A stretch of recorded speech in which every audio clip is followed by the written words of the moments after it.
सीकर ने प्रश्न पूछा है, यदि नार्सिसिस्ट के साथ रहना चुनना पड़े, मजबूरीवश रहना चुनना पड़े, तो क्या आपका अनुभव मेरा कोई मार्गदर्शन कर सकता है? निश्चित रूप से मार्गदर्शन कर सकता है। और मैं अपने तीन तरीके के 3 सिचुएशंस में या 3 लाइफ की स्टेजेस में मेरा जो नार्सिसिस्ट के साथ इनकाउंटर हुआ, उसके अनुभव आपके साथ शेयर करना चाहता हूँ। मुझे उम्मीद है कि ये निश्चित रूप से आपको जो है काफ़ी आपके लिए मार्गदर्शन दे सकेगा। पहला अनुभव मेरा जो मैं आपके साथ आज शेयर करना चाहता हूँ, वो एक मैलिग्नेंट नार्सिसिस्ट के साथ मेरा अनुभव था। उसमें ना तो मुझे नार्सिसिज्म के बारे में जानकारी थी और ना मेरे पास कोई ऐसी स्पिरिचुअल टेक्निक थी जिससे कि मैं नार्सिसिस्ट का मुकाबला कर सकूं। और जो सेकंड मेरा नार्सिसिस्ट से मुकाबला हुआ, उस वक्त मेरे पास स्पिरिचुअल टेक्निक थी, लेकिन मुझे नार्सिसिज्म की जानकारी नहीं थी।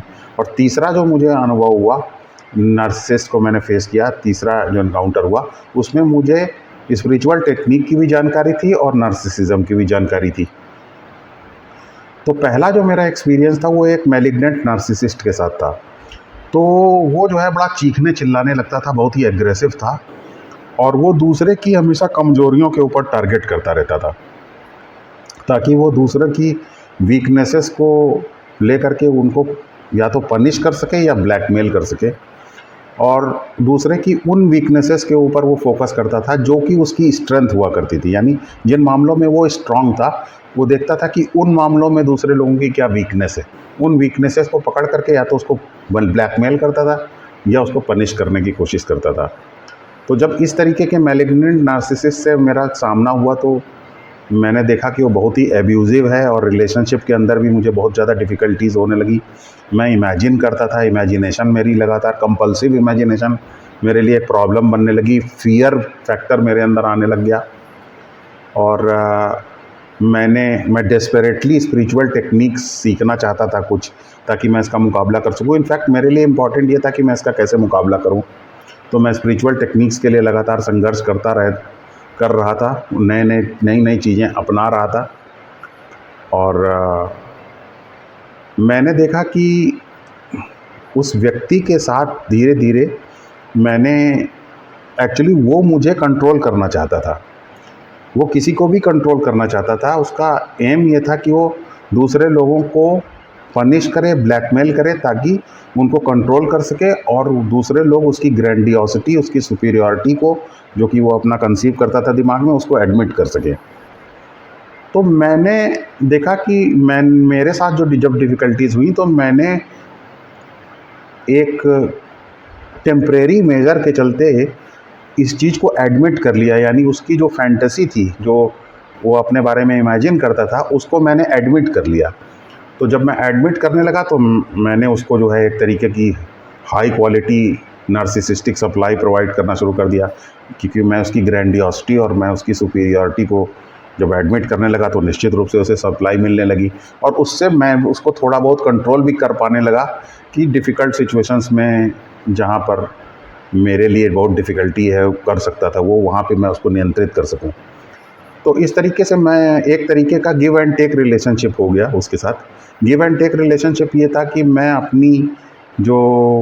उसको नार्सिसिस्टिक सप्लाई दूंगा, उसकी ग्रैंडियोसिटी, सुपीरियॉरिटी को एडमिट करूंगा, और वो उसके बदले मुझे मेरी वीकनेसेस के बदले ब्लैकमेल नहीं करेगा, मुझे पनिश नहीं करेगा, मेरे साथ एग्रीएबल बिहेवियर रखेगा। तो ये एक टेम्परेरी अरेंजमेंट मैंने किया, और ये टेम्परेरी अरेंजमेंट मैंने इसलिए किया ताकि मुझे ये टाइम मिल जाए कि मैं जो हूँ स्पिरिचुअल टेक्निक्स को एक्सप्लोर कर सकूँ, नई चीज़ों को जान सकूँ, ताकि मैं इससे बाहर आ सकूँ। लेकिन उसका बड़ा ख़तरनाक इफ़ेक्ट मेरे ऊपर देखने को मिला, क्योंकि मेरे पास कोई टेक्निक थी नहीं। तो एक तरीके से मेरी लिविंग अननेचुरल हो गई। जब आपकी लिविंग अननेचुरल हो जाती है, तो आपके पेन की कोई हीलिंग नहीं होती। मैं यहाँ पे एक इम्पॉर्टेंट बात सबको बताना चाहूँगा कि अगर आप अपने नेचुरल सेल्फ के साथ जी रहे हैं, तो आप समझ जाइए कि ये इससे बड़ी कोई ब्लेसिंग नहीं है, क्योंकि नेचुरल सेल्फ के अंदर हमेशा हीलिंग होती है। लेकिन हम जब तक हम इसको समझ नहीं पाते हैं और इसको कभी इम्पोर्टेंस नहीं देते हैं कि हम अपनी बेसिक सेल्फ में जी रहे हैं, अपनी नेचुरल लिविंग के साथ चल रहे हैं, इसे हम इम्पोर्टेंस नहीं देते। लेकिन ये एक बहुत ही इम्पॉर्टेंट चीज़ है कि आप अपनी खुद की लाइफ जी रहे हैं, अपने खुद के डिसीजंस ले रहे हैं, और आपको कोई ऐसा नहीं है आपके जीवन में जो आपको आर्टिफिशियली जीने के लिए मजबूर करे या आपको जो है अपने हिसाब से जीने के लिए मजबूर करे। तो ये जो मैं अपने नेचुरल सेल्फ में ही नहीं रह पाता था उसकी मौजूदगी में, तो मेरे लिए बड़ा प्रॉब्लमेटिक हो गया और बड़ा इनकन्वीनियंट टाइप की रिलेशनशिप थी ये। और चूँकि मेरा बिहेवियर आर्टिफिशियल हो गया, तो मुझे ऐसा लगने लगा कि जैसे कि मैं एक तरीके से एग शेल वॉकिंग करने लगा। मेरे सामने इस बात की चिंता रहने लगी मुझे कि वो कहीं से बुरा ना लग जाए, ये बात कहीं से वो बात बुरा ना लग जाए, तो एग शेल वॉकिंग की भी प्रॉब्लम शुरू हो गई। लेकिन इस बीच मुझे जो है मैंने ये जाप करने वाली टेक्निक को डिस्कवर किया, और उसके बाद जो है मैं जाप करने लगा। जब जाप करने लगा तो मेरे अंदर स्ट्रेंथ आना शुरू हुई। जब मेरे अंदर स्ट्रेंथ आना शुरू हुई तो नार्सिसिस्ट ने इस बात को पिक कर लिया कि मेरे अंदर स्ट्रेंथ आ रही है, और वो बहुत ज़्यादा शॉक्ड हो गया। और उसके बाद से मैंने उसकी नार्सिसिस्टिक सप्लाई को ग्रेजुअली सप्लाई लाइन को काटने की कोशिश की। और जब मैं उसको काटने लगा तो नार्सिसिज्म, चूँकि मेरे अंदर फियर नहीं था बिल्कुल भी, तो नार्सिसिस्ट का जो है उस पर रिएक्शन ये था कि वो एकदम बुरी तरीके से कमज़ोर और डरावना महसूस करने डर गया वो। उसे समझ में नहीं आया कि वो किस तरीके से रिएक्ट करे, और बड़ा अनकंफर्टेबल महसूस करने लगा वो। इनफैक्ट जब आप अननेचुरल लाइफ जीते हैं तो नार्सिसिस्ट जब किसी को अननेचुरल लाइफ जीने के लिए अपने टारगेट को मजबूर करता है, तो ना सिर्फ वो टारगेट अननेचुरल लाइफ जीता है, बल्कि नार्सिसिस्ट भी अननेचुरल लाइफ जीने लगता है, और दोनों के लिए ही एक इम्प्रिजनमेंट टाइप की सिचुएशन हो जाती है। तो उसके साथ भी ऐसा ही होने लगा। फिर बाद में वो चला गया, यानी खुद ही छोड़ करके चला गया। और मैंने एक तो जाप ने मुझे काफ़ी हेल्प की, और दो और चीज़ों ने मुझे काफ़ी हेल्प की उस एक्सपीरियंस को मैनेज करने में। जिसमें पहला चीज़ ये थी कि मैंने ये देखा कि मेरे साथ ये दिक्कत थी कि मैं हमेशा सोचता था कि मेरे अंदर ये कंपल्सिव इमेजिनेशन 24 घंटे क्यों चलती रहती है उस व्यक्ति के बारे में। तो मैंने बहुत ही गौर करके जब देखा, ऑब्ज़र्व किया, तो मैंने पाया कि एक्चुअली मैं 24 घंटे उसके बारे में नहीं सोचता हूँ, मैं तो बहुत कम देर के लिए उसके बारे में सोचता हूँ। लेकिन जब उसके बारे में कोई नेगेटिव फीलिंग मेरे अंदर आती है और मैं उस नेगेटिव फीलिंग के अंदर एंटर कर जाता हूँ, उसके साथ आइडेंटिफाई कर लेता हूँ, उसे जोड़ के अपने आप को रख लेता हूँ, तो फिर दिक्कत ये हो जाती है कि तब मुझे ऐसा लगता है जैसे कि मैं उसके बारे में 24 घंटे से सोच रहा हूँ। जबकि अगर मैं उस फीलिंग के अंदर एंटर ना हूँ, फीलिंग को पास होने दूँ, तो फिर वो फीलिंग थोड़ी ही देर के लिए रहती है। यानी कि वो उसके बारे में जो नेगेटिव फीलिंग थी वो रहती 1-2 मिनट ही थी, अगर मैं उस फीलिंग के साथ जोड़ूँ ना अपने आप को। लेकिन अगर उस फीलिंग के साथ जोड़ लूँ तो उस 2 मिनट या 1 मिनट रुकने वाली फीलिंग के अंदर एंटर करने के बाद मुझे ऐसा एहसास होता था जैसे कि मैं 24 घंटे इसके बारे में सोच रहा हूँ, इस व्यक्ति के बारे में, या 24 घंटे से मैं नेगेटिव हूँ। तो इससे मुझे एक साइकोलॉजिकल रिलेटिविटी के बारे में भी जानकारी हुई कि आप जो फीलिंग्स हैं, इन फीलिंग्स के जब अंदर आप एंटर होते हैं तो आपको पता चलता है कि आपको ऐसा लगता है जैसे कि आप 24 घंटे से सोच रहे हैं, साल भर से सोच रहे हैं। लेकिन अगर एंटर ना हो, तो फिर आइडेंटिफाई ना हो, तो आप पाएंगे कि ये फीलिंग सिर्फ 1 या 2 मिनट के लिए ही आई। तो ये एक तरीके की रिलेटिविटी है, साइकोलॉजिकल थ्योरी ऑफ रिलेटिविटी इसको हम कह सकते हैं। तो मैंने फिर आइडेंटिफाई करना बंद कर दिया। तो मैंने देखा कि मैं एक्चुअली बिल्कुल ज़्यादा सोचता नहीं हूँ। जितनी देर 1-2 मिनट फीलिंग आती है उससे मैं अपने आप को डिसआइडेंटिफाई कर लेता हूँ, और उसके बाद मैं देखता हूँ कि मैं और ऑब्जर्व करता हूँ, तो मैं देखता हूँ मैं और भी बाकी चीज़ों के बारे में सोचता हूँ, सिर्फ उस व्यक्ति के बारे में नहीं सोचता हूँ। तो एक तो मेरा ये ऑब्जर्वेशन रहा, और दूसरा ये है कि हर व्यक्ति के अंदर क्या होता है, कुछ एविल फीलिंग्स होती हैं। तो जब वो एविल फीलिंग्स आती हैं हमारे अंदर, तो फिर लाइफ हमारे लिए अनएक्सेप्टेबल हो जाती है। तो जैसे ही उस व्यक्ति के बारे में, उससे रिलेटेड कुछ एविल फीलिंग्स मेरे अंदर आती थी, तो मेरे लिए बस मुझे ऐसा लगता था कि बड़ा मेरे लिए लाइफ अनकंफर्टेबल हो गई, लाइफ अनएक्सेप्टेबल हो गई। लेकिन जब मैंने उन एविल फीलिंग्स को कागज़ पे उनके बारे में नोट डाउन किया, और उनका उनके बारे में नोट्स बनाया, तो उनके टाइप्स के बारे में, तो मुझे पता चला कुछ ही ऐसी एविल फीलिंग्स हैं जो आती हैं। तो फिर जैसे ही वो एविल फीलिंग आ जाती थी तो मैं अवेयर हो जाता था कि अब ये एविल फीलिंग आ गई, जिससे मुझे आइडेंटिफाई नहीं होना है। और जैसे ही वो एविल फीलिंग चली जाती थी तो फिर मैं देखता था कि वो व्यक्ति भी मुझे उतना अनएक्सेप्टेबल नहीं है जितना कि एविल फीलिंग आने की वजह से एक्सेप्टेबल होता है। इनफैक्ट इसको दूसरे तरीके से अगर कहें तो हम ये कह सकते हैं कि एविल फीलिंग की वजह से ही मुझे ऐसा लगता था कि वो व्यक्ति मेरे लिए अनएक्सेप्टेबल है। जैसे ही एविल फीलिंग चली जाती थी तो फिर वही व्यक्ति मेरे लिए एक्सेप्टेबल भी हो जाता था। तब मैंने ये बात समझी कि एक्चुअली किसी भी व्यक्ति के हमारे लिए अनएक्सेप्टेबल हो जाने की वजह वो व्यक्ति नहीं है, उसके कृत्य नहीं है, बल्कि हमारे अंदर की जो एविल फीलिंग्स हैं वो उसके लिए रिस्पॉन्सिबल है। तो अगर हम एविल फीलिंग के जाने का इंतज़ार करते हैं, उनसे आइडेंटिफाई नहीं करते हैं, तो हम उसी नार्सिसिस्टिक व्यक्ति के साथ रह सकते हैं और उसको एक्सेप्टेबल समझते हुए रह सकते हैं, क्योंकि हमने अपनी उसका जो मेन कल्प्रिट है, अनएक्सेप्टेबल लाइफ को बनाने वाला जो मेन कल्प्रिट है, वो एविल फीलिंग है। और उसको समझ लिया कि वो एविल फीलिंग कौन कौन सी हैं, उसको नोट डाउन कर लिया, उसको लेबल कर दिया हमने। जब हमने उसकी प्रॉपर लेबलिंग कर ली, उसको लेकर के हम अलर्ट हो गए, तो हम जैसे ही हमें लगेगा कि नार्सिसिस्ट तो जो है मेरे लिए बिल्कुल अनएक्सेप्टेबल है, तो हम समझ जाएंगे कि एविल फीलिंग की ग्रिप में है। एविल फीलिंग को जाने का इंतज़ार करेंगे, जैसे ही एविल फीलिंग चली जाएगी तो हम पाएंगे कि नार्सिसिस्ट मेरे लिए वैसे ही एक्सेप्टेबल हो गया जैसे पहले एक्सेप्टेबल था, और प्रॉब्लम एविल फीलिंग की वजह से थी। तो ये 2 ऑब्जर्वेशंस और एक जाप की टेक्निक, इससे मैंने मैलिग्नेंट नार्सिसिस्ट का बड़ा सफलतापूर्वक जो है मुकाबला किया। दूसरा मेरा अनुभव एक नार्सिसिस्ट के साथ था। वो बड़ा एक तरीके का एमलेस टाइप का व्यक्ति था, और बड़ा जो है पैम्पर्ड था वो। पैम्पर्ड था, तो पैम्पर्ड होने की वजह से उसने अपने नार्सिसिस्टिक टेंडेंसीज़ अपने अंदर पैदा की थी। पैम्परिंग भी एक तरीके की एब्यूज़ है, क्योंकि इसकी वजह से हम अपने नेचुरल सेल्फ में नहीं रह पाते हैं। तो उसकी आदत ये थी कि वो दूसरे लोगों को हमेशा यूज़ करता था ताकि वो अपने एंड्स को मीट कर सके, या अपने डिज़ाइंस को पूरा कर सके, या जो दूसरे लोगों को यूज़ करके अपना उल्लू सीधा कर सके। तो उसने मेरे साथ भी ऐसी कोशिश की कि वो मुझे यूज़ करके अपना उल्लू सीधा कर सके। और जब मैंने इसका विरोध किया तो उसने मुझे पनिश करने की कुछ टेक्निक्स निकाली। उनमें से एक मेन टेक्निक उसकी जो थी वो ये थी कि वो दूसरे को, जैसे कि अंग्रेजी में कहावत है ब्रीदिंग इन द नेक, दूसरे को इतना पीछे से उसके सिर पे सवार हो जाता था कि दूसरा व्यक्ति जो है वो परेशान हो जाता था एकदम से, और उसके बाद उसके शरण में चला जाता था, उसके सामने नतमस्तक हो जाता था। तो एक तो वो ये काम करता था। दूसरी चीज़ वो ये करता था कि जो चीज़ आपको पसंद नहीं है वही चीज़ बार बार आपको उसी चीज़ से को प्रोवाइड करवाता था, या उसी चीज़ में आपको ज़बरदस्ती फोर्स करता था कि आप एंटर करें।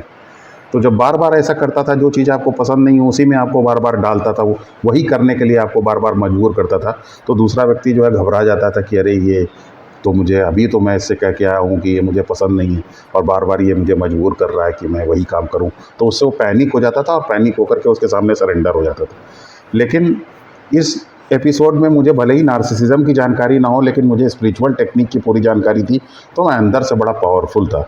तो मैं उसकी किसी भी बात को जो है मानने के लिए तैयार नहीं था, और सीधा मैंने मुकाबला उसके साथ किया। सीधा मुकाबला करने पर क्या हुआ, उसने मुझे आइसोलेट करने की कोशिश की, और मैं पूरी तरीके से आइसोलेट हो गया। आइसोलेशन को भी मैंने अपने पढ़ाई में और मैंने अपने लाइफ के अपलिफ्टमेंट में भयंकर तरीके से यूज़ किया, और मैंने अपनी ग्रोथ को इंश्योर किया, और मैंने काफ़ी समय अपनी पढ़ाई में दिया। तो एक तरीके से मैं नार्सिसिस्ट के प्रति ग्रेटफुल भी हूँ कि उसने मुझे आइसोलेट किया, और मैंने उसके द्वारा क्रिएटेड आइसोलेशन का बहुत भारी फ़ायदा उठाया और अपनी बहुत सेल्फ ग्रोथ की।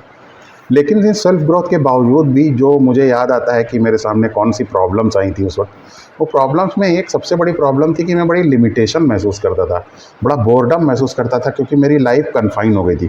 उसने जो है मुझे इस बात के लिए फ़ोर्स किया कि मुझे कोई भी नई चीज़ ना मिल सके, मेरी ग्रोथ ना हो सके, मेरे फाइनेंशियल बेनिफिट्स रुक जाएँ, ये सारी चीज़ उसने हथकंडे लगाए और मुझे एकदम आइसोलेट कर दिया, और मैंने सबको एक्सेप्ट कर लिया।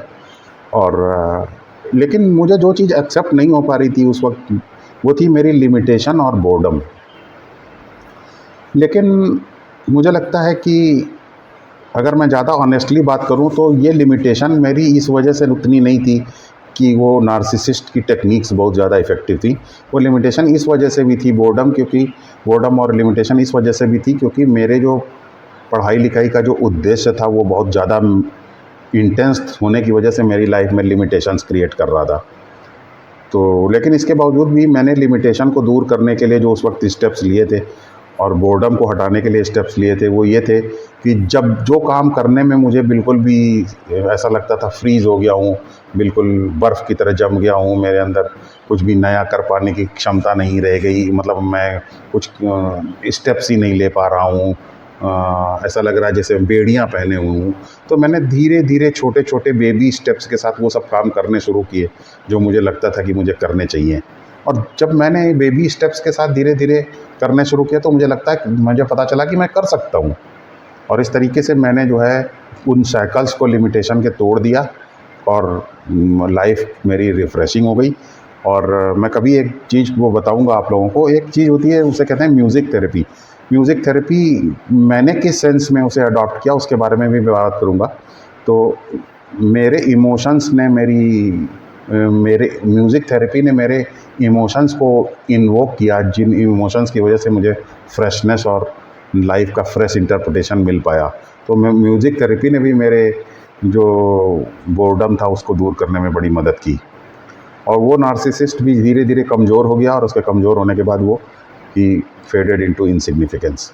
तीसरा जो व्यक्ति मुझे मिला वो क्या था कि वो मुझे तब मिला जब मेरे अंदर नॉलेज भी थी नार्सिसिज्म की और स्पिरिचुअल टेक्निक्स भी थी। तो उसने जब मुझे हिट किया तो वो मेरी क्रिएटिविटी के ऊपर हिट करता था। क्रिएटिविटी के ऊपर हिट करने के बाद मैंने देखा कि मेरे अंदर इस तरीके के विचार आते थे उसके हिट करने के बाद, जैसे दिमाग में मेरे छल्ले छल्ले से उठ रहे हों, कंपल्सिव विचार उठ रहे थे।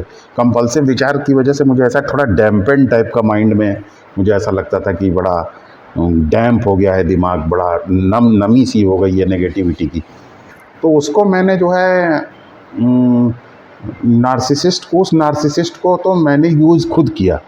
मैंने यूज़ किया अपने पर्पस के लिए, मैंने उसको यूज़ किया और मैं उसको निपटने में उससे पूरी तरीके से सक्षम था। लेकिन मैं चूँकि उसको खुद यूज़ करना चाहता था इसलिए मैंने उससे निपटने की कोशिश नहीं की। और छल्ले छल्ले जो दिमाग में बन जाते थे कंपल्सिव इमेजिनेशन के, उनको भी मैंने फिर धीरे धीरे हैंडल किया। जाप से भी वो हैंडल हो गए। और उसके बाद एक स्माइलिंग फेस रखने से जो है हेड सेंटर में जो नेगेटिविटी होती है वो दूर हो जाती है। उसके ऊपर मैंने वीडियोस बनाए हैं। पिछला वीडियो भी उसी टेक्निक के ऊपर है। इन सब चीज़ों को फॉलो करके मैंने जो है कंपल्सिव इमेजिनेशन की वजह से जो थोड़ी नेगेटिविटी आती है उसको दूर करने की कोशिश की। और फिर कुल मिला करके मैंने इस तरीके से सक्सेसफुली उसको हैंडल किया और बाद में मैंने उसको डिसमिस कर दिया, उस तीसरे नार्सिसिस्ट को भी। तो इस तरीके से आप देखेंगे कि अगर थोड़ी सी प्रॉपर स्पिरिचुअल टेक्निक्स का इस्तेमाल किया जाए तो आप मैनेज कर सकते हैं। और लाइफ जो है वो भी नार्सिसिस्ट को वीक करती है थोड़े समय के बाद। ऐसा नहीं है कि कोई बराबर अपनी पावर को मेंटेन रखता है। तो इस तरीके से जो है हम अगर चलें तो हम ये मेरे कुछ अनुभव हैं जो कि आपका मार्गदर्शन कर सकते हैं। इनमें बॉटम लाइन यही है कि आप जाप करने वाली टेक्निक सीख लें, नार्सिसिज्म के बारे में अपनी जानकारी को बढ़ाएं ताकि आप एक्सेप्ट कर सकें कि ये नार्सिसिस्ट का बिहेवियर है, इसके लिए वो खुद रिस्पॉन्सिबल है, हम रिस्पॉन्सिबल नहीं हैं, ताकि आप उसकी मैनिपुलेटिव टेक्निक से भी बच सकें और अपने आप को प्रोटेक्ट कर सकें और साथ ही साथ अपनी क्रिएटिविटी को भी आप आगे बढ़ा सकें, जो काम कर रहे हैं उसमें भी इंटरेस्ट ले सकें।